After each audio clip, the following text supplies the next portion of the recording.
Okay, picking up where we left off, try to finish out what we can.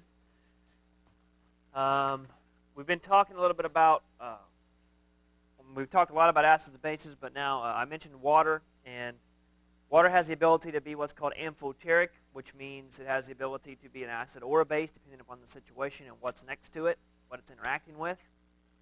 I want to talk about something else, though, associated with water, and it's called autoionization of water. If you think about it, it'll make sense as to what this means. If you had to pick two ions that water was made of, what two ions would you pick? Okay, hydrogen and, I said ions, not just elements. What ions would make up water? Hydrogen is one. What are you left with?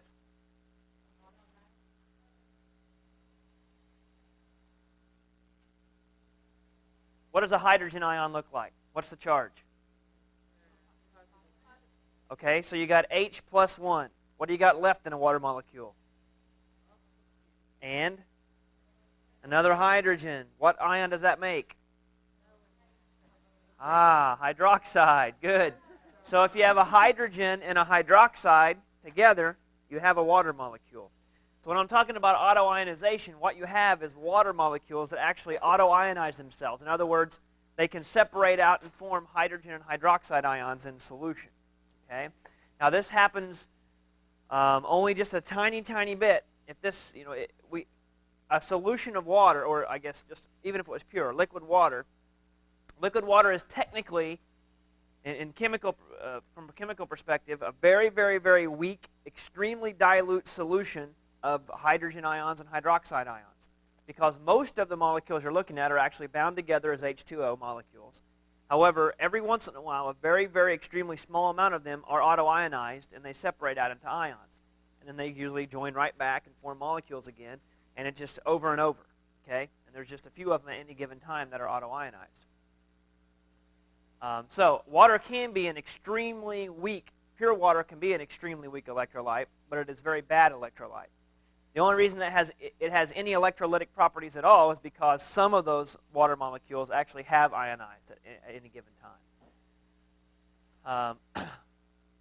All right, so about 1 out of every 10 million water molecules are going to go through this process known as autoionization at any given instant in a sample of water. Okay? And there's what I mean by autoionization. Now it is reversible. That means when they form, they can easily just reform back into what they were. Another way to look at this is because what actually happens is this thing doesn't just fall apart, okay? Because water, we know, is not held together by an ionic bond. Water is held together by covalent bonds.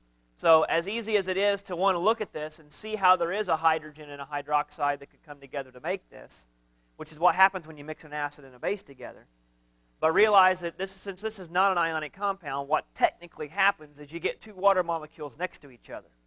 And when two water molecules come next to each other, one of them acts like an acid, one of them acts like a base. One of them will pick up a hydrogen from this one, like this one, will grab this hydrogen and make a hydronium ion, which is the same thing as having a hydrogen ion because it's just a water with an extra hydrogen. And the other one will be stripped of its hydrogen, left with a hydroxide ion. So this is what it seems to be chemically, but what actually is happening is what's written in the second equation down here. Okay? So that means that all aqueous solutions, anything that's dissolved in water, will always have at least a tiny bit of hydrogen and hydroxide ions in that solution, right? If you take a sodium chloride solution, excuse me, and drop it in, solid sodium chloride, tiny little pinch, dissolve it in water, you've got a sodium chloride solution. What all ions are present? Well, sodium ions, chloride ions, and water molecules. Also, though, because 1 in every 10 million water molecules react with themselves, you're also going to have hydrogen and hydroxide ions floating around inside this water. But it's going to be very, very small, very weak, to the point where we don't even measure it. We just neglect it most of the time. But if we were to look at something, there's a number here that's very important. If we were to take a sample of pure water, and we can measure it, and it was at 25 degrees Celsius, about 1 atm, what we're feeling about right now, if we looked at it, we would find that in a pure sample of water, since they react 1-to-1, for every free-floating hydrogen or hydronium ion, there tends to be a one equivalent free-floating hydroxide ion. So it's sort of a 1-to-1 dissociation. What we're saying, what we've monitored to be true, is that the concentration of the hydrogens present is equal to, obviously, then the concentrations of any of these hydroxides present. That's assuming you don't have another solution. Like if you have a sodium hydroxide solution, this is not true, right? Because there's a whole lot more hydroxide ions in there now. I'm talking about just pure water. In a sample of pure water, this concentration is equal to this concentration of the stuff floating around. And that actually has a numerical value that remains constant. It's 1 times 10 to the minus 7 molar. 1 times 10 to the minus 7 moles per liter. So that means in a sample of pure water, on average, if you had to calculate the concentration of hydrogen ions floating around in pure water, it would be 1 times 10 to the minus 7 moles per liter. So very, very small. Likewise, hydroxide would be exactly equivalent to that in pure water because they come from each other. They come from the same process. So whatever process produced this had to be the same process that produced that. So they should be 1-to-1. All right. Now, why is this important? Well, let me ask you a question. You've heard of the pH scale before, right, from like other science classes or just life in general. What do you know about the pH scale? How high does it go? What number does it max out at? 14. What is considered the middle, the neutral point? See that? 1 times 10 to the minus 7. I'll explain these exponents in a minute, but they're all going to be related to the pH scale. I'll show you why. Okay, so this brings us to what's called the ion product constant of water. It's a fancy way of being able to multiply, going back one slide, these two concentrations together. If this is 1 times 10 to the minus 7, and this is 1 times 10 to the minus 7, what's the product of that? You multiply those two together, what do you get? 1 times 10 to the what? Minus 14, right? 1 times 10 to the minus 14. How high does the pH scale go? 14. Okay, so the ion product of water is just that. Taken in a perfect sample like that, if you multiply the concentrations together, you're going to get a certain product. But we're going to take that a step farther and say that in pure water, each one is 1 times 10 to the minus 7. Hydrogen, hydroxide. Multiply it together, you get 1 times 10 to the minus 14. And what we're going to say even further is that 1 times 10 to the minus 14 never changes. That is always the ion product constant for water. Now, if your hydroxide levels increase, that means your hydrogen levels decrease, so that whenever they're multiplied together, you still get 1 times 10 to the minus 14. Okay? That's what we call KW. It stands for the ion product constant of water, and it will always be 1 times 10 to the minus 14. Okay? Now, in a pure sample, it's going to be split evenly. Half of it's going to be 1 times 10 to the minus 7. The other half is going to be 1 times 10 to the minus 7. Hydrogen and hydroxide. In an acid sample, guess which one of those concentrations are going to be higher? Hydrogen or hydroxide? Hydrogen. Okay, so you'll see that the 1 times 10 to the minus 7 will get to be a bigger number, right? When you have a minus 7, how does your exponent change when the number gets bigger? Does the actual number, 7, go to a lower number or a higher number whenever you are in that situation? For example, let me rephrase the question. Let me ask it a different way. Which number is bigger? 1 times 10 to the minus 7 or 1 times 10 to the minus 6? Which one's bigger number? Minus 6 is a bigger number, right? The pH scale. The lower the number, is it more acidic or more basic? Remember? The lower the number on the pH scale, like down to 3, 2, 1, that's very acidic, right? Because of these exponents. Okay? The lower the actual value, what the pH scale represents are those exponents taking away the negative sign. Okay? So if you take away the negative sign, it makes sense that the 6 is greater than the 7, right? And the 5 is greater than the 6. Okay? That's the way the pH scale works, and that's why it seems to work backward. I'll show you more here in a second. But for right now, KW is equal to 1 times 10 to the minus 14. All right? That will remain constant. That is just what this represents is the product of any hydrogen and any hydroxide that comes from water alone, just from the autoionization of water. That doesn't count anything else you've brought in. This is just for water. Okay? That means if you're going to multiply these two things together and always get the same number, if this gets bigger, this has to get smaller. Otherwise, you won't be able to keep the same number, and vice versa.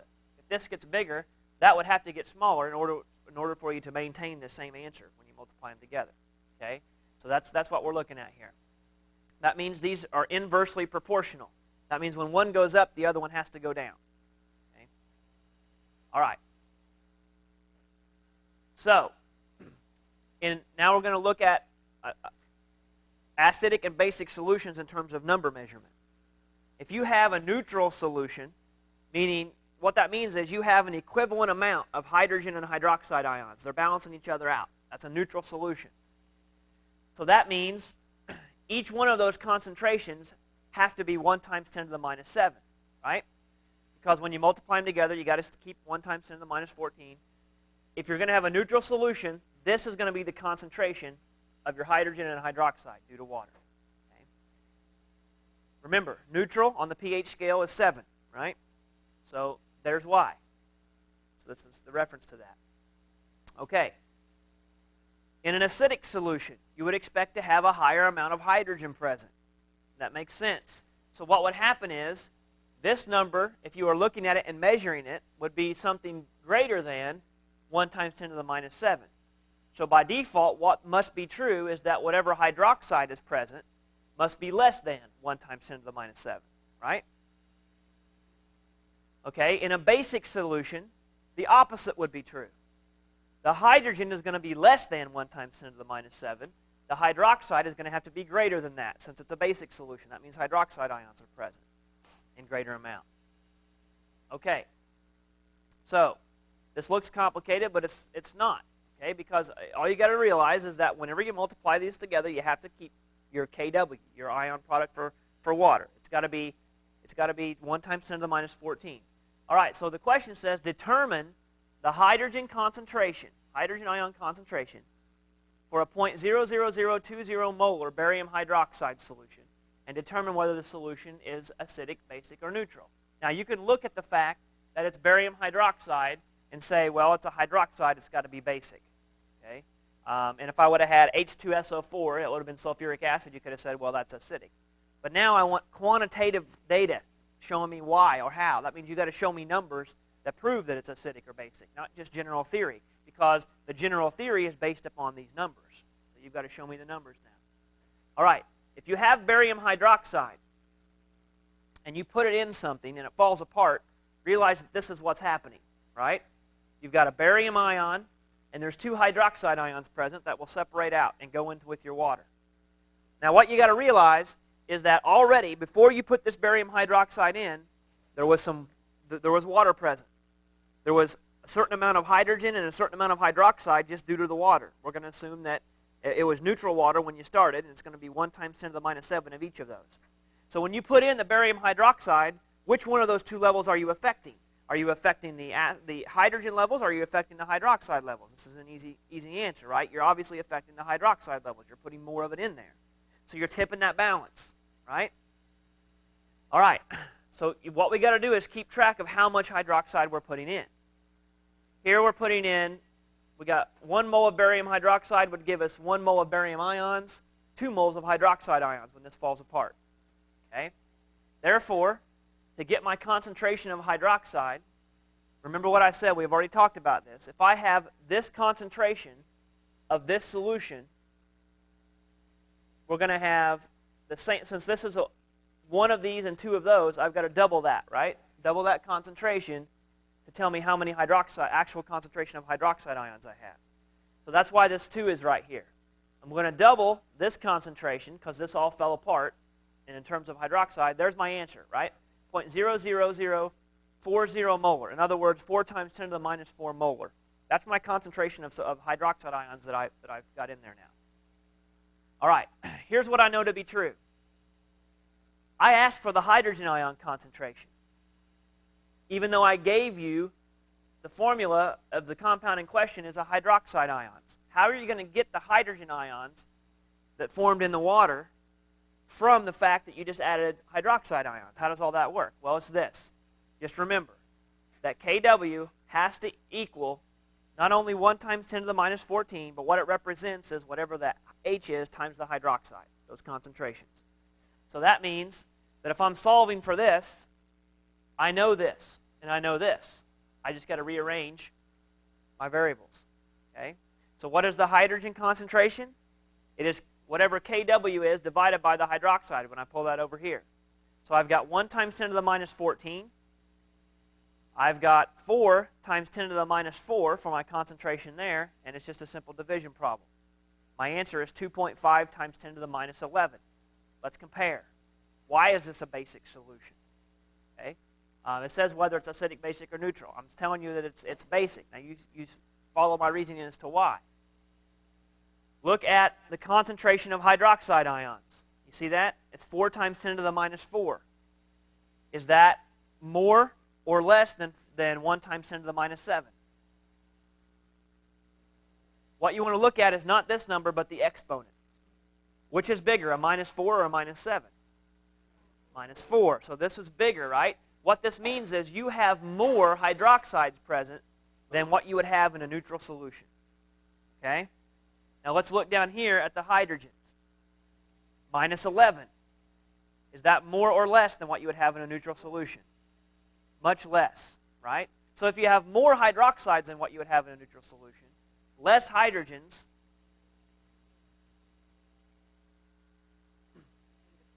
in which case? You got -4 and -11. It would equal a negative 10, right? I don't understand your question. Okay, Yes. you said that water will only equal 10 to -4. That's right. How come it's Well, first of all, what we've got to conceptually understand is that these hydroxide ions are not, they're above and beyond what the water had by itself.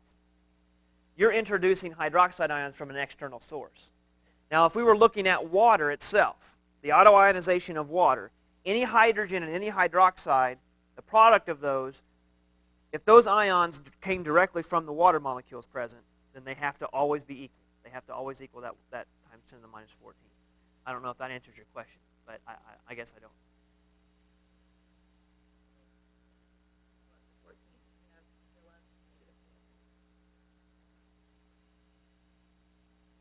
That has to do with like 4.0. That I didn't add up because it's different. Yeah, I'm trying to think through. You've added, well, I guess the bottom line is, you've added to that proportion. If you could still keep track of the amount of hydroxides and the amount of hydrogens that were in proportion to one another from the water alone, you would retain that proportion. But the problem is you have tipped that balance. You've brought in hydroxide ions from an external source. That is no way you're not going to be able to preserve that proportion. The concept of water is no longer technically involved with as far as the exponent. I guess not. I mean, like the exponents don't equal up to 10. I don't. You said that water was 1 times 10 to the negative 14. Right. Because you have 1 times 10 to Does the it have negative to 7 of hydrogen and 1 times 10 to the negative 7 of Yeah. Does it have Of to water alone. right. Yeah. But this is not Does it water have alone. to do with No, this is not water alone. These hydroxides come in from barium hydroxide molecules that aren't water anymore. Alone, it would equal Yes. it's not water alone. So it's Right. Right. Okay. Well, okay. I see what you're saying now. But yeah, you're right. Because this is not water alone anymore. This is water plus an external bringing in of hydroxide ions. So, just know how to do this. Just do that. So don't worry about. All right. Determine the hydrogen concentration and whether the solution is acidic, basic, or neutral for the following. So let's make sure we know how to do this. If we have a hydroxide ion concentration, this is easy because there's no, you don't have to figure out what dissociates or anything like that like you do down here. So I'm telling you that the hydroxide ion concentration is 0.000250 molar. How do I go about calculating the concentration of hydrogen? Okay. Well, I know that Kw is always the same, and I know that hydroxide times hydrogen concentrations is equal to that Kw, which is 1 times 10 to the minus 14. So then I write down what I know. I know this, and I know Kw, and I just rearrange and I solve for H. Okay? Same thing down here. Now, in this case, if you write these things out, you can tell by looking already whether it's acidic or basic. Like if you would have wrote that in scientific notation, you would have had 2.5 times 10 to the minus 1, 2, 3, 4. Okay? And we know like 1 times 10 to the minus 7 is our neutral point. So if we look at this one, 10 to the minus 8, is that less than or more than a normal neutral solution? Less than. So we've got lower amounts of hydroxide than a neutral solution. That must mean we're going to have higher amounts of hydrogen, right? So if you have a higher amount of hydrogen than normal, less amount of hydroxide than normal, what do you got, acid or a basic solution? Is that solution acidic or basic? You've got less than normal hydroxides, less than normal. Remember, hydroxide makes the base. You've got less than normal hydroxide. That must mean you're going to have higher than normal hydrogen. So if you've got more hydrogen than you do hydroxides, do you have an acid or a base? You've got an acid. Okay, this is an acidic solution. All right. So if we know this, here is our hydrogen ion. We're solving for this. We know that Kw divided by the hydroxide is going to give us our answer. So here's our hydroxide concentration. There's Kw. Work it out. You've got 4 times 10 to the minus 11. That's obviously much, much less than the amount of hydroxide that you had. So that means you've got a lot more hydroxide present. That means you've got a base. Okay? Even if it's a very weak, it doesn't matter. It's a basic solution. That means if you test the pH, it'll show up as a base. Okay? A basic solution. Do this one. Do the same thing. We solve for hydrogen. Take 1 times 10 to the minus 14 divided by 3.5 times 10 to the minus 8, then you get 2.86 times 10 to the minus 7. Now that minus 7 is deceiving because the exponent now looks neutral. So now we've got to look at the actual number. Remember, 1 was what we were looking for. So now it's a matter of, is this going to be higher? Is 2.86 times 10 to the minus 7 higher, of greater value than 1 times 10 to the minus 7? And the answer is, of course, yes. Right? Or we can just look. Either way you want to look at it, let's compare our acid level to our base level. 2.86 times 10 to the minus 7, 3.5 times 10 to the minus 8. Which one of those is bigger? This one, right? So that means you have more hydrogens present than you do hydroxides. Therefore, if you test the solution, it will test moderately acidic. If you test its pH. Okay? All right. Take a look at calcium hydroxide. Now, there's an extra step involved with this because I don't give you just hydroxide ion concentration. I give you the total concentration for calcium hydroxide. So what you've got to do is do what to the concentration? You've got to double it because there's 2 hydroxides that will come out for every one of these that dissociate. So we take that 2 times 0.20 to get 0.40 molar. Then we do the same thing we just did. Okay? If that's the case, we divide, we get 2.5 times 10 to the minus 14. How does that compare to our hydroxide ion concentration? Obviously, it's much, much less, right? That's an actual 0.4. This is 2.5 times 10 to the minus 14, a bunch of zeros, way over here. That's a really small number compared to that. So that means there's a whole lot more hydroxide ions around than there is hydrogen ions. Therefore, it's going to be basic. Okay? Follow that? We'll see. Okay, now, the pH scale. When we look at the, I'm going to bring in that in a second, but if we look now, pretend like this was a pH scale. I'll show you where those numbers come in a second, but here's 10 to the minus 7. Remember, we said that here's our hydroxide ion, our hydrogen ion concentration. Here's our hydroxide ion concentration down here, and we said that at neutral, that means about where there's the same amount of hydrogen and hydroxide present, there's 1 times 10 to the minus 7 moles per liter of each. Right? Multiply them together, you get 1 times 10 to the minus 14. Okay. To visualize what's happening here, we know that as the hydrogen decreases, right, in order to keep the same value, you've got to proportionally increase the amount of hydroxides. And the same goes true in the other direction. As this number, remember this is increasing, going from a minus 7 to a minus 5 to a minus 3, that's actually getting bigger in terms of its value. It's just that it's very small because the amount of these things dissolved in water are very, very small, right? So as this continues to increase in concentration, the hydroxide will likewise decrease in concentration. And you will find the same thing at this point, at this pivotal point where everything is sort of neutral. There's the same amount of both present. Once you start to tip those scales, that's where you get acid-base. Notice that as soon as the hydroxide ion concentrations start to get larger than the hydrogen, you get solutions that are basic in nature. And likewise, in the other direction, when things start to tip the scale and become more hydrogens present than hydroxide, you start getting acidic solutions. Naturally, things that are way down here are very strong acidic solutions versus the things that are way over here. Okay? Now it says, even though it may look like it, neither hydrogen ions or hydroxide ions will ever be 0, because 10 to the 0 is 1, right? You're not going to get, because of the dissociation of water, that's not going to happen. Now, you can have greater than 1 molar concentrations for other things, okay, that are out there, like sulfuric acid, 12 molar, nitric acid, 18 molar, hydrochloric acid, 12 molar. These are very, very concentrated acids. 1 molar is the theoretical end here of what we're talking about, because we're talking about water, and we're talking about the hydrogen and hydroxides that come apart in water. So that's very, very weak compared to all the other stuff. That's why our scale's cut off here. Okay. All right. Now, the pH scale is actually a logarithmic scale, and what you see here is a logarithmic scale. What do I mean by that? I mean that these steps are not just one value at a time. Now think about it. If I go from 1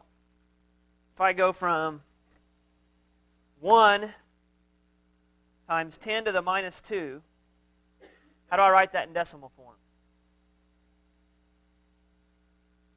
Okay, 0.01. And then I look at 1 times 10 to the minus 3. How do I write that? 0.001. Now, is that, what factor of an increase is that? When I go from, if I move up from 1 times 10 to the minus 3, which is this, and I move up to 1 times 10 to the minus 2, which is this, if I took this divided by this, what would my answer be? How many places did I go? What does each decimal place represent in our scale? A tenth, right? So a factor of 10. Each step on this scale from 1 to minus 2 to minus 3 to minus 4 is not just one number step. It's actually a factor of 10. So if you measure something that the pH is 7 and something else that the pH is 6, it's only one number, but it's a huge difference. It's 10 times the difference in concentration. Okay? So if something has a pH of 4 and a pH of 3, whatever the pH of 3 is actually 10 times stronger than a thing that's pH of 4. pH of 2 would be how many times stronger than a pH of 4? See, that's the thing. Every step is a factor of 10. That means you multiply by 10 every step, right? So it would be 100 times.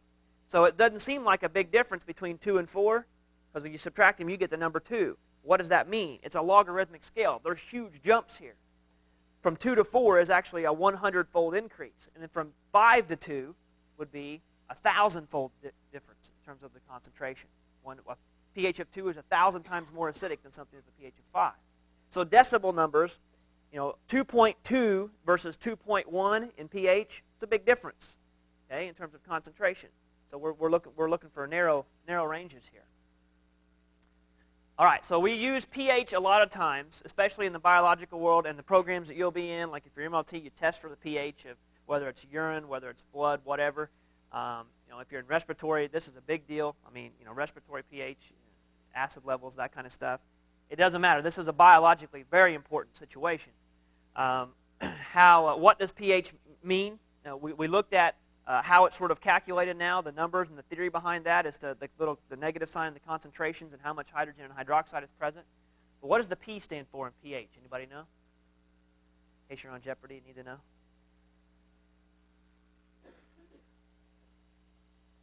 Good guess. We know what the H stands for, right? What does H stand for? Hydrogen. Okay, that's an easy one. P's not so obvious. That's why I asked. I like how you just pull out chemical words, though. That's good. Anything else that begins with P that we've talked about? Percentage? Oh, that's a good one. That would be a good guess. Percentage hydrogen. But that means our answer would have to be in a percent, so that's probably not it. It's probably not something you'd think of. It's called potential hydrogen. It tells you in a solution how much potential it has to donate hydrogen ions to a situation. Okay? All right. How do you calculate pH? You're going to have to know how to do this. Okay? It's simple. This is where you're going to have your calculator. I'm going to show you how to do this. So if you have your calculator, get it out now, please. If you don't, then pay attention very carefully so that when it comes time for you to do this, you can hopefully remember how. Okay? Here is the equation that we're going to use. It's pretty straightforward. You'll hit one button on your calculator and it should take care of it for you. But we'll look and see. It depends on your calculator, but we'll look. pH, to calculate the pH, what you want to do is turn this concentration value that you have into a whole number, or not a whole number, but into a regular number, not like times 10 to the minus something. You just want to give me a number between 0 and 14. That's what you're looking for. So basically, this is going to be easy. If you know, for example, that your concentration is 1 times 10 to the minus 2, if it was that perfect and the world worked like that, and your number that you got was 1 times 10 to the minus 2, guess what the pH is? 2. It's on the exponent. Okay? It's tricky. That's okay. I'm going to trick you here in a second. 1 times 10 to the minus 2 is pH of 2. Guess what 1 times 10 to the minus 4 is? pH of 4. 1 times 10 to the minus 14. What about 2.67 times 10 to the minus 3? Not so easy. You can't just use the exponent anymore. Okay? You've got to. If it was 1 in front of it, 1 times 10 to the whatever, then we just use the exponent. But since it's not, we have something like that, which is what real life is. We never test anything with a perfect number. Right? We have to be able to mathematically convert like that. Okay? And we do that by this equation. Our pH will be the negative log. In other words, you're turning your decimal number into that logarithmic big step like I was talking about. The negative log of the hydrogen ion concentration. So here's what you do. If you take, for example, let's do this one. Say your pH was 1. Okay. Oh, no, we're calculating pH. Let's say our concentration of hydrogen was 0.1 molar. Okay? So if our concentration of hydrogen was 0.1 molar, and I ask, what is the pH of a 0.1 molar solution? How would you find that out? What you would do is type in, it depends on the order. Okay, this is one way you would do it. It depends on your calculator. On my calculator, I would type in 0.1 because that's the concentration of my hydrogen. Then I would hit the log button. It should say log. Right? What did you get for those of you who that worked for? You got a -1. Notice that in front of the log, there's a negative sign, right? Guess what that negative sign means? That means you take the negative of a negative, which is what? Positive. So if you have a solution that is concentrated at 0.1 molar, what's its pH? 1. Right? That's how you do it. So depending on your calculator, you may have to type in first the log button and then followed by the number. It just depends. Yeah, you can. But this is fewer buttons. You get confused. You can just get rid of the negative sign if you want to in your head. You can type it in if you want. Okay? Yes. Less buttons. See this? Where's your log button here? Right here. So you would take. Looks like you hit log first. Log, and then it'll say parentheses. So we typed in 0.1, and then hit enter. It's -1. But you want the negative of that, right? Because it says negative log. So you could just hit. I mean, you could do it in your head, or you could just hit your positive negative button, wherever that is, right here. And then, oops. Well, you know what I mean. You just inverse the negative. All right? Easy enough, right? If you have whatever your concentration is, you should be able to type it in your calculator. If you don't bring your calculator with you, good luck hand doing a logarithmic calculation. Okay? No, I'm not going to show you how to do that. The negative log of the hydrogen ion concentration gives you pH. All right? Now we can inverse that. If I ask you 0.1. If I said the pH was 0.1, turn that into a concentration. what concentration would that represent if I had a pH of 1? Well, what you would do is realize that by definition, you don't have to know this, but what a logarithm, the log of something is what 10 would have to be raised to, what power 10 would have to be raised to get your answer. Okay, that's what a logarithm is. So, for example, if I know the pH and I want to know the concentration, what I would do is if you find your log button, you should see right above it or next to it a button that has a number 10 raised to an exponent, like x or 10 to the x or whatever. It should be connected with your log button. Okay? What you would type in is the negative value of the pH. So in this case, we said it, what did I say, 1? So type in -1 and then hit that 10 to the x button. You may have to do a second mode or something like that to get to it. And you should get 0.1 as your answer. Did you? Yeah, you have to do the opposite. Yeah. No, not E. E's a natural log. You type second. That's natural log. I want this one up here. 10x, and then Let's see. -1. Let's see. So it depends on the order. You may have to do it in a different order. Yeah. 0.1 should be the answer. That's right. Did you get it? Yep. So you're gonna want to take the inverse of the log, which is 10 to the whatever, 10 to the x usually. It's like a second function of the log button. You should see it connected to it. You would type in your pH. You would either type in your pH first with the negative sign and then hit that button, or else you would hit that button first, then type your number in, the pH number in. It depends on your calculator. Okay? If you have trouble, ask somebody or ask me, but you don't want to miss points for not knowing how to use the calculator. Okay? That's crazy. If you're going to miss points, at least make it a good way to miss points. Okay?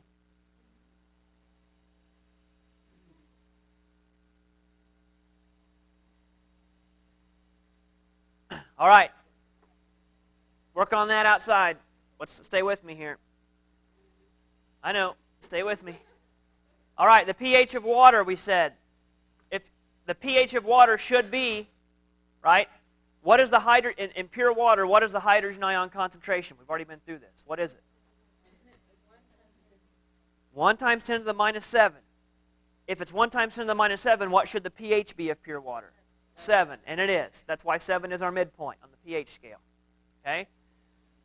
So that means that if we calculate anything, a pH that's less than 7 obviously is an acidic solution. A pH above 7 is a basic solution. Okay? So now we've seen how the math goes into all of this, rather than just measuring it and saying it. Okay? So there you go. I already talked about how 1 pH unit is actually a factor of 10 difference, so keep that in mind. Okay? It's a big difference from 5 to 4 and 4 to 3. All right. Whoops. All right. So we know that our scale now goes from 0 to 14. 0 means that everything in the water had been converted to hydrogen. 14 means everything would have been a hydroxide. Okay, that they're opposite ends. They're polar ends of the spectrum. All right, so here's some common substances. 1 molar HCl. Remember I said like 1 molar solutions is about where the pH scale drops off. Now you can have above and beyond that. You could have like negative values for pH. That means it's extremely acidic. But since we limit ourselves to water, and that's what's most prevalent, and these levels are most prevalent in biological conditions, the pH scale is just sort of a small sample of the concentration that we're dealing with. So this is where it ends. The pH of 0 represents a 1 molar acid solution. Okay? A 1 molar basic solution down here would be 14. That's the opposite end. Then you've got everything in between. And notice a lot of things here that we talked about unpolluted rainwater. Even unpolluted rainwater is down to 5.6 on pH. You could calculate that, but that certainly means it's acidic, right? Why is it that even though there's no pollution present, you remind me, why is rainwater always going to be a little acidic? Because what's present in the atmosphere? CO2. CO2 can react with water vapor to form what? Acid. Good. Carbonic acid. CO2 plus H2O will give you H2CO3. Okay? All right. Human blood is always slightly basic. And then there's a lot of other examples here. Okay? Oh, you mean what's the pH of oranges? Oh, they asked me what oranges were. It's like, you got to be kidding me. It's going to be. It's not going to be probably as strong as lemons. Lemons are some of the most acidic fruit. Somewhere in here, I would imagine. Obviously, it's going to be more acidic than an apple. So I've not tested one. I don't know. But, all right. See, you could do a whole big science fair project there. You could just do a bunch of pH testing with your kids, but take it a step farther and show them the math and how to calculate the actual hydrogen ion concentration. And then you could make a couple of simple steps, and as long as they understand the math, they can explain it. Yeah, if they ever go to science fair, they probably won't want to. Yeah, because they'll be burnt out by then.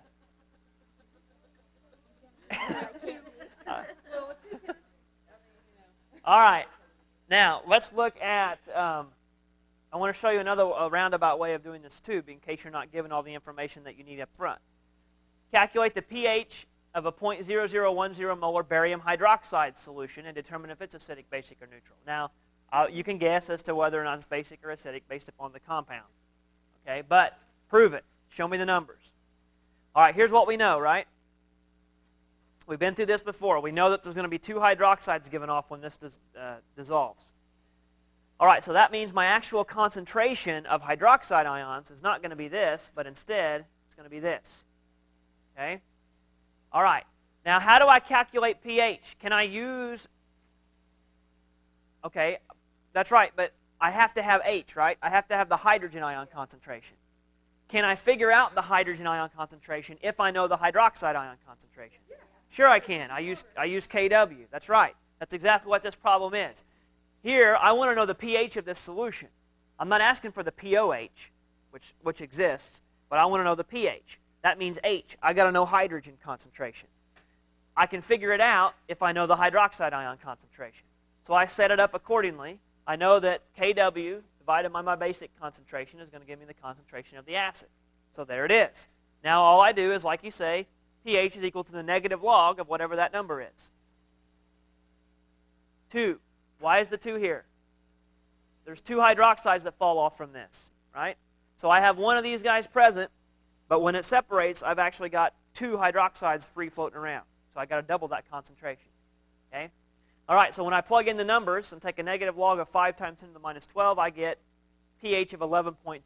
Now, on the pH scale, we know that that's basic, right? So this is a proof, therefore, to say that if you're going to make the claim just based upon the formula. Okay, so some more practice. Can't get enough of it. Calculate the pH of the following strong acid or base solutions. Now, notice, I'm going to throw this in just for the sake of mentioning it. I say strong acid and base. Because what I'm going to have you calculate in this class only deals with strong acids and bases that dissociate completely. You get into Chem 2, we talk about some chemical equilibrium situations. Whenever all of the H and all of the hydroxide doesn't fall apart, and that's a lot harder to measure the pH because you don't know what hydrogens are free floating, what ones are locked up. That gets a lot trickier. Okay? So right now we're going to stick with strong acids and bases that you know that if there's hydrogens there, they've all fallen apart and they're all floating around so you can measure them. All right, so we got 0.020 molar HCl. Going with this right here, walk me through what would I do to calculate the pH of that solution. What formula would I use? pH is equal to what? There you go. Negative log of the hydrogen ion concentration. Because I have the hydrogen ion concentration, right? Right here. Okay, before we go show that, let's look at this. Can I calculate the pH given this information? Yes, I can. I have to find hydrogen though, right? Okay. Can I find the hydrogen concentration from this information? Yes, I can. I can do it. How can I do it? Because I know what is true.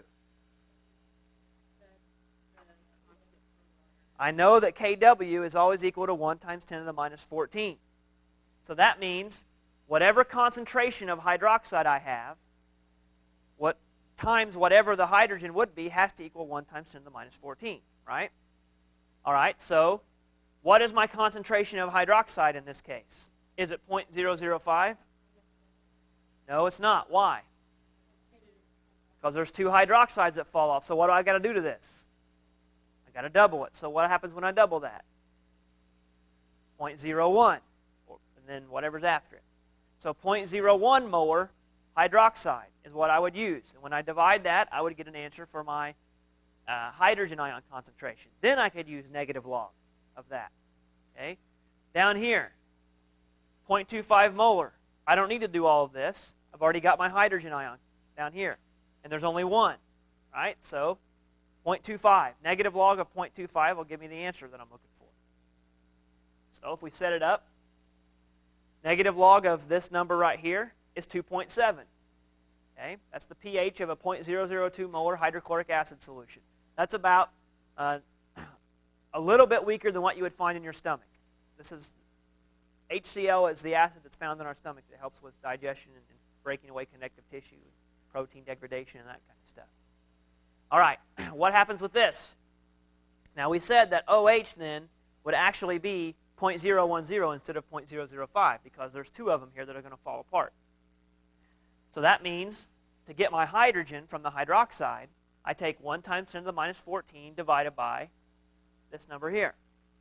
And I'm going to get 1 times 10 to the minus 12. Well, I told you if it's 1, that's easy, right? Because the exponent is going to be the pH. But let's do the math instead. pH is equal to the negative log of 1 times 10 to the minus 12. Answer is 12. So the pH of this is 12. Pretty basic. 0.25 molar nitric acid. That means our concentration of hydrogen is going to be 0.25. Negative log of 0.25 is going to be 0.60. That's a really low pH, right? But it's still greater than 0, so it's still on the scale. It's just really small. So it's pretty strong. Okay, questions about that? Can't figure out what? Well, you got to figure that out. I can help you after class if you want. Look at it. Anybody who needs help with the calculator, either stay and ask me or ask somebody else or something. Because, like I said, you don't want that to be your problem. Make sure you understand this, and then make sure you get the calculator part working. You don't want to miss those points. Okay, so then going back to that first table we looked at, now we can put pH values on this scale and say that's 0, that's 1, and then correspond the pH with the exponents that you see there. Same thing is true down here. When one goes up, the other one has to go down. All right, now the other way we talked about was if I gave you the pH, what was the concentration? Realize it's all the same stuff now. It's just a different way of phrasing the question. What is the concentration of hydrogen ions if you know the pH is 3.7? Well, remember this, right? To undo the log, to go backwards, you're going to use this. If you were going from pH to hydrogen, you would say pH is equal to the negative log of the hydrogen ion concentration. Here we're saying the hydrogen ion concentration is going to be equal to 10 raised to the power of whatever the negative value is of the pH. Okay? In other words, it's an inverse of the log. It should be on your button on your calculator to show you that. Okay? It's the inverse of the log, 10 to whatever power. So in this case, it's 3.7 is my pH. So I'm going to take 10 and raise it to the power of negative 3.7. When I do that, I'm going to get down here, I'll come to that in a minute. When I do that, my hydrogen ion concentration is going to be 2 times 10 to the minus 4 molar. In other words, 0.0002. Now, what does this stuff mean right here? What this tells me is, what this is saying, is that if I look at, so I know, to check my math, know that I'm right, or I'm close, a pH of 3.7 is between 3 and 4, right? If it's between 3 and 4, that means that my answer should be between 1 times 10 to the minus 3 and 1 times 10 to the minus 4. So I can look and make sure that's the case. That's what this is saying. Here's 1 times 10 to the minus 4. Here's 1 times 10 to the minus 3. It's got to be between those. Is it? And the answer is yes. Okay? That's just a way to double check what you're doing. That's the theory. Okay? All right, so take your pH. Take it 10 raised to the minus pH, whatever that is, so 10 to the minus 3.7. You'll get 0.0002 molar as your answer. That's your concentration value for hydrogen. So let's look.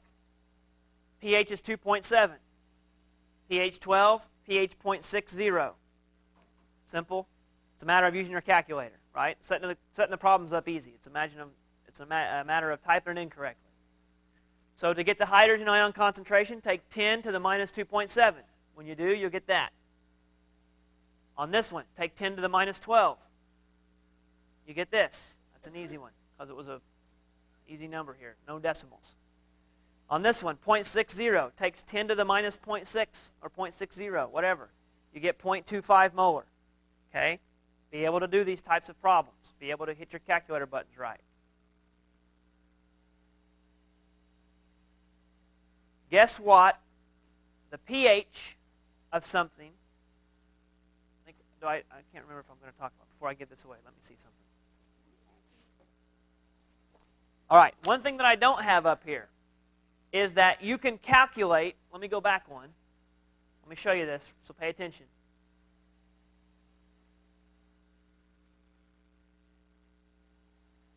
See this right here? pH is equal to the negative log of the hydrogen ion concentration. If I wanted to calculate pOH, guess how I do that? Negative log of what, do you think? I take the negative log of the hydroxide ion concentration if I wanted to do pOH, right? That's pretty straightforward. I can substitute OH in for H, but I have to do it on both sides, okay? So if I wanted to take what's called the potential hydroxide, pOH, that means I would go, pOH is equal to negative log of the hydroxide ion concentration, okay? Same thing on this slide down here. If I wanted to do this, if I wanted to find the concentration of hydroxide, I could take 10 raised to the power of the minus pOH. I could do that as well. So realize that these are interchangeable. You just can't mix OH and H together. Okay, you just got to keep them separate. Now, let me ask you this. See if you can figure this out based on this scale. If I calculate the pH of something, and I calculate its reciprocal pOH, and I add those two together, what should the total be? 14. Okay? The pOH of something and the pH of something should add up to be 14. So, another shortcut that may not be on the slide that you might want to write down, just in case it ever comes up, is the pH of something plus the pOH of something is always equal to what number? 14. So that means if you've calculated the pH and the question that I have is what is the pOH of something, guess what you do? You take 14 minus your pH and you've got your pOH. Okay? That's easy math there. So just remember that. Don't forget it in case it needs to be used a little bit later. Okay? Huh? There's a point you can get, right? Okay. Buffers. Buffers are special solutions that are designed to resist changes in pH. That means if I have a solution that is a buffer solution and I add a little bit of acid to it, and I measure the pH will either not change or else only change a tiny bit. Whereas if I would have taken that same acid and added it to pure water instead, the pH would have plummeted. It would have went way down because it would have become more acidic. Okay? So buffer solutions are very important. We have them in our body. We use them industrially. We use them biologically. They're very important because they help us maintain homeostasis. They help us not go out of whack all the time whenever we get too much acid levels in our body or not enough and we shift the pH one way or the other. We've got to be able to maintain this nice narrow window of around 7.35, no more than 0.1 either side in the human body. Okay? So we use buffers extensively in our body. Buffers are solutions that resist changes in pH when a small amount of acid or base is added. Now realize they only work up to a certain point.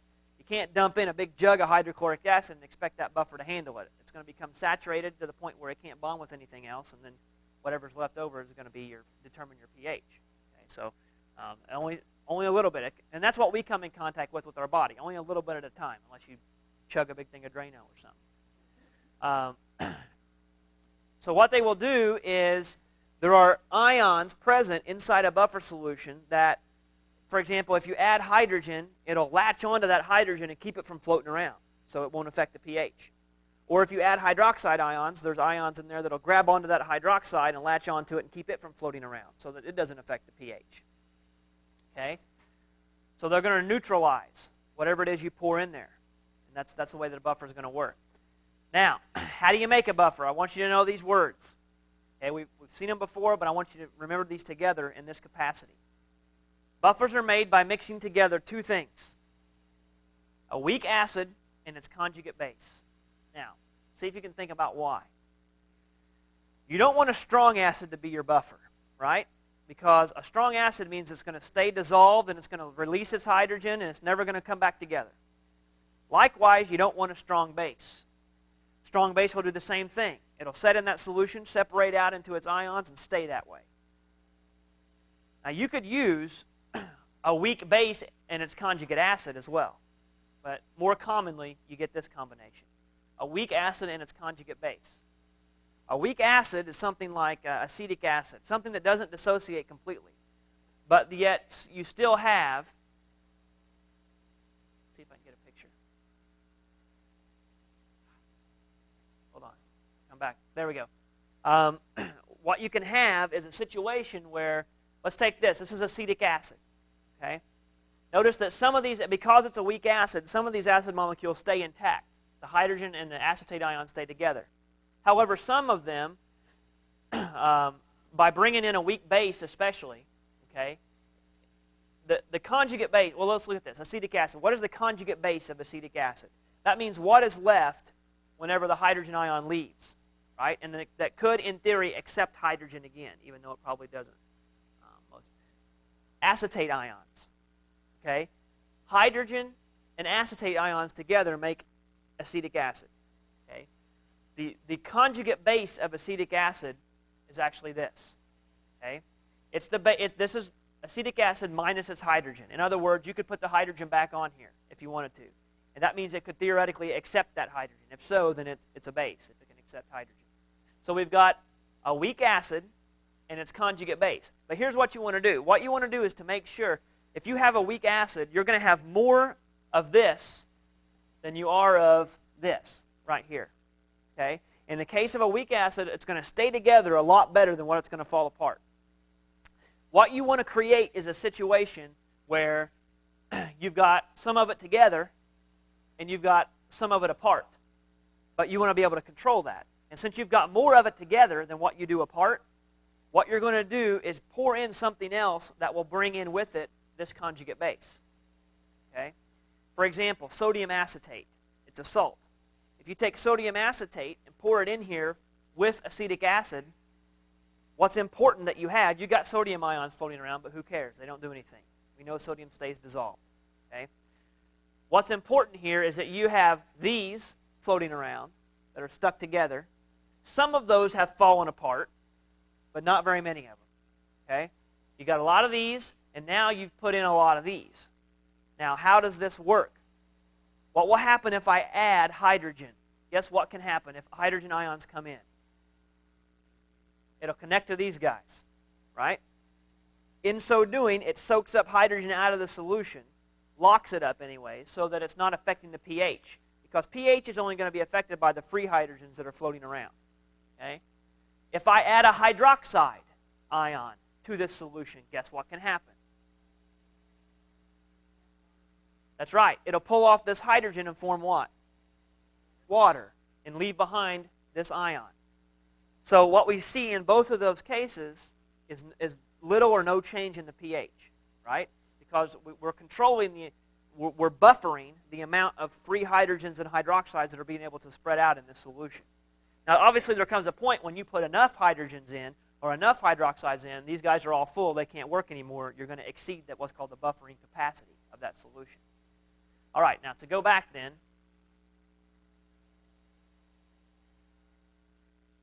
the weak acid can neutralize any base that you bring in, and the conjugate base that's present can neutralize any acid that you bring in. That's why you need those two things together. You don't want a strong acid or a strong base because they're not going to neutralize, they're not going to work properly because they're going to stay dissociated. You want something that doesn't stay dissociated that you can form things with. Okay, so little or no change in the pH. So if you take acetic acid and sodium acetate, which was that picture we just looked at, you can make a buffer solution with a pH of 4.75. That means it hovers around. the solution itself maintains pH right around 4.75, if that's what you wanted to do. You can mix equal volumes of 1 molar acetic acid and 1 molar sodium acetate. There's the acid, the weak acid. Here's the salt that will contain the conjugate base. Put those together, you can create a buffer system. Okay? If you add 10 milliliters, just to show you how good this works, if you add 10 mils of 0.1 molar hydrochloric acid, so you add acid to 1 liter of your buffer, and you measure the pH, it'll give you a solution with a pH of 4.75. Okay? Now, if you add 10 milliliters of 0.1 molar hydrochloric acid to 1 liter of distilled water that had no buffer in it, look at where the pH goes to. It'll give you a solution with a pH of 3. So it's a way for us to control and narrow the window of the range of where pH can fluctuate. That's why buffers are so important. Okay? The same truth here. Buffer, it'll hold, if you put some sodium hydroxide, the buffer will hold around 4.75. But if you put that same amount into water, it would shoot all the way up to 11 as opposed to stay at 4.75. So you can see the importance in this. Okay. Make sure you can understand this picture here. All right, we got enough time to finish, it looks like. Just cruising out here. No math, no hard stuff, just some environmental issues. We talked about acid rain. We talked about what it was. Okay, I want to talk a little bit more about it. But I say natural rain has a pH of about 5.6. And I told you why, and you answered to me as to why. Anything that drops below this level, though, is technically called and labeled as acid rain. Now, what would produce conditions whereby acid rain would happen? And it has to do with a lot of industrialization more than anything else. But certainly there are a lot of damage that can happen to ecosystems and to structures. I put a structure at the very last page of the notes there. It's a picture of, I think, a Washington statue that has experienced, within several decades, erosion due to acid rain. A lot of these structures, now realize this, okay? A lot of these structures that are out there, like statues and made of limestone and marble and that kind of stuff, are made largely of, well, lime or limestone, in which the chemical formula is going to be what? Do you remember? Limestone? It's calcium carbonate. What do you think happens whenever any sort of acid, doesn't matter what it is, let's say HCl. When HCl reacts with calcium carbonate, what's the chemical reaction that you get? Okay, calcium chloride. Okay, carbonic acid. But then carbonic acid falls apart into what? H2O plus CO2, right? All right, if you take solid calcium carbonate, what do you know about calcium chloride? What state do you think that's in? Is it a solid? If I gave you a piece of limestone and I had you drop it in hydrochloric acid and you saw it fizzle and bubble like this, this is all gas. You've got some water left behind. This is actually an aqueous solution. So guess what acid rain is doing to statues? It's taking away some of this solid structure and turning it into solution and making it disappear. Okay? It's not just on statues like that. Statues, of artifacts of history, all this kind of stuff. But also, it's not just about that. It's about biological systems. Because whenever you start altering the amount of hydrogen ions that are flowing through an ecological system, like through a freshwater stream or a water table or anything like that, we operate within a certain parameter of pH. So does everything else that's alive. And we start screwing with that, we're going to damage systems. We're going to change the way they make their proteins. We're going to change the way they behave. We're ultimately going to affect maybe even food pyramids, reproductive strategies and patterns of these animals, which, trace it down the line, affects us. Okay? So that's the implications of this. It's not to be taken lightly. The more we crank out stuff that can contribute to the formation of acid rain, the more we're going to be sitting in it later on, literally. Okay? Of some of the stuff that's going to hit us. It's not that far away. This is not necessarily something that's going to affect generations later, which it certainly will.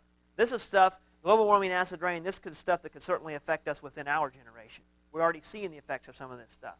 And only now, after this stuff has been surfaced, after the data's been there for a long time, only now are people starting to listen if it moves as fast as it has so far, which is sarcastically speaking, then by the time any action is done, it's probably going to be too late. Okay, but let's just hope and let's see. So what causes acid rain? Here's the big ones. Lots of carbon dioxide. Guess where all the carbon dioxide comes from? A lot of it's from automobiles, but just fossil fuel consumption in general. Whether it's coal burning, whether it's fuel emissions, you name it. Whether it's people talking too much, it doesn't matter. Carbon dioxide is coming out. We're increasing our population. Do you have any idea? If you've never researched this, you need to. You need to take a look at some of the statistics on world population, at some of the countries that are reproducing like crazy. Look at our population growth rate. Look at the population of some of these other countries, especially India. India is approaching the most populous country in the world. It's going to pass China. It's almost like 6 billion people. And that was used to be the population of the world at some point. This is crazy. It's absolutely crazy. Medical technology is allowing us to live longer and longer and longer, but at the same time, there's no room and there's no resources, and we're going to start fighting for all these resources before long. And some of us, there's a lot of us that are haves and a lot of us that are have-nots. Everybody in this country, I don't care. I know we have ranking systems within our own country, and we all are at. You might think that you're better off or less off than someone else, but let's put it into perspective. We're better off than virtually everyone else in the world. Okay, so we need to appreciate that. Stop comparing ourselves just to ourselves and look at what's out there and realize that 4,500 children a day die because of. I'm getting preaching now. 4,500 children a day die from poor water supplies. Okay, and these are things that can be remedied. This is just simple. Whether it's contamination, whether it's the fact that, you know what the average person in Africa has to walk to? 6 miles a day sometimes just to get water, to get through the day. I mean, and what do we walk to? I walk right outside, there's a sink out here. You know, I mean, we are so spoiled, and that's okay as long as you appreciate what you have. You know, there's nothing wrong with having the things, and don't let anybody tell you that. That's not it. It's a matter of appreciating what you have and realizing what other people don't have. And being able to sort of, help the best that we can. It's sad. Anyways, I can't keep going. But sulfur dioxides come from a lot of coal emission. Gotta get my hanky out. Stop. Clear away.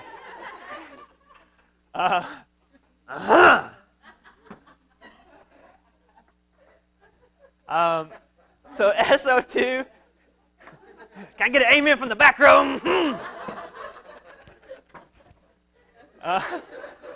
I need an organ over here going. Da, da, da, da.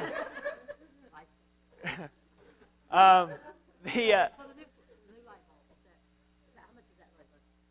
Everybody uses new light bulbs. The energy saver light bulbs. I don't know the number. I had a discussion about this with one of my students not too long ago. It's not. There's a lot of things you got to consider with energy saving light bulbs. The light bulb necessarily itself, when we burn light bulbs, we waste a lot of heat energy. So it's about efficiency. The more heat you waste, the less energy is being channeled into using it for what you're using it for, like to illuminate something. So that's why fluorescent lights are a better alternative, because they require you waste far less heat, so you get more energy usage to produce light as opposed to wasted in the environment. But where energy saver, like appliances and things like that, come in, yes, like with your appliances, you're going to use less electricity. You're going to use less water, like for the washing machines. Light bulbs is going to less heat, less wattage, things like that. But the key is you personally buying that light bulb for 99 cents versus $3.69 or whatever. You might not think that that's going to make much of a difference, but the big difference lies in the fact, going back to the power plants that made all of the energy that fuels it, if we did these things, what we would drastically reduce is the amount of these emissions that go up. In our house, we may not make a bunch of these emissions, but that electricity that you tap into comes from somewhere. And where it comes from is a lot of plants that are producing a ton of this stuff.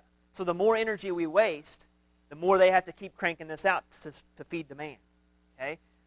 If we use less energy, then there's less of a demand to produce this energy, and as a result, all of these emissions get cut. Okay? There's tax breaks out there for getting, if you're building a new house, like energy saver kind of stuff. It's not as good as it should be. And the problem is, like, why doesn't everybody just use solar power and all that? Well, because the initial startup is pretty heavy. It still takes a lot of money to set this stuff up.